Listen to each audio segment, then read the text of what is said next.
From cryptic messages to missing persons, these are 5 shocking, unexplained mysteries.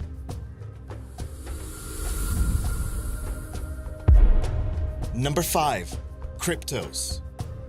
Cryptos is a sculpture dedicated to the CIA office in Langley, Virginia. It is composed of 4 encrypted messages, and since its creation in 1990, only 3 of the 4 messages have been solved. Cryptanalysts, yes, that's an actual word, it's called cryptanalysts, have been scratching their heads for 26 years trying to figure out what the 4th code means. And at this point, most of them have to be a bit mad. The sculptor, Jim Sanborn, did not have a special background in cryptography, but he did have some help from a retired CIA agent. Even the solved parts were clouded in secrecy until 1999, when a computer scientist from California announced publicly that he had solved the first 3 codes. The NSA later claimed that some of their agents solved the codes back in 1992, but who can trust the NSA?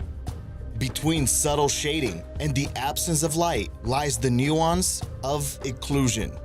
It was probably meant to say illusion, but this is the solution of the first code. The weird spelling is supposed to be a clue about the 4th code, and the 2nd and 3rd messages are a bit longer and they seem to kind of tell a story. What do you think the 4th passage says? And more importantly, do you think there are agencies that have already solved the puzzle but are reluctant to come out with the information? If all else fails, the author of the sculpture has promised that if he dies before the code is cracked, there will be a sort of historic record of sorts left to verify the claim. Only time will tell this story.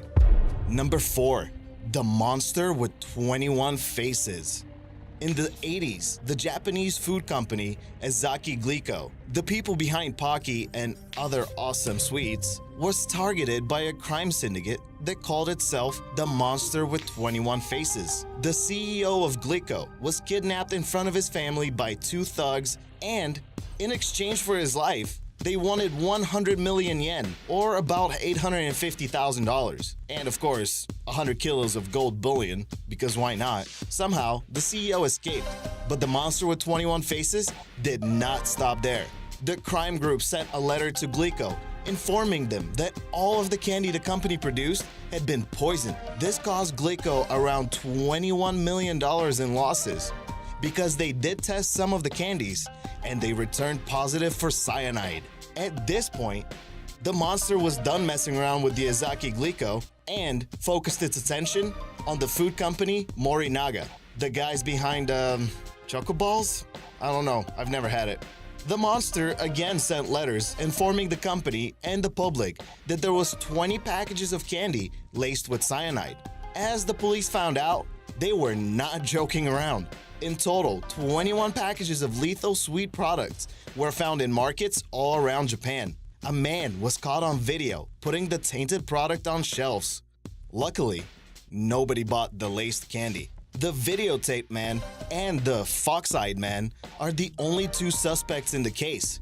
They were never caught, and to this day, no one has any idea just how many people were behind the monster with 21 faces. I'd venture a guess that it was probably 21. Number 3.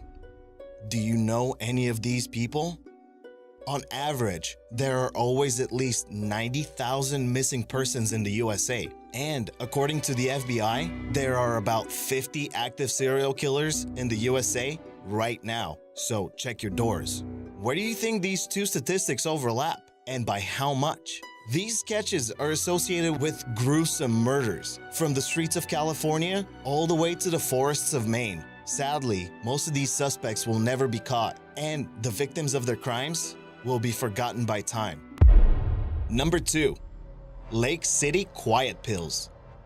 Here's something that didn't happen decades ago, or maybe it did, and we're just now finding out about it. It is strange to start a grand mystery from a Reddit post, but where there's smoke, there's usually fire! Without getting carried away, some Reddit users believe they have uncovered a secret group of mercenaries that will do any job for the right price, including VIP escorts, drug smuggling, and murder. It all began with the apparent death of Reddit user Religion of Peace, a 79-year-old World War II vet who many believe was the leader of the group due to his involvement with shady characters' posts where he described in vivid detail how to dispose of dead bodies and the fact that he operated LakeCityQuietPills.com. After some accidental detective work, there was hidden content found on the LCQP for short webpage, including job opportunities and general updates on the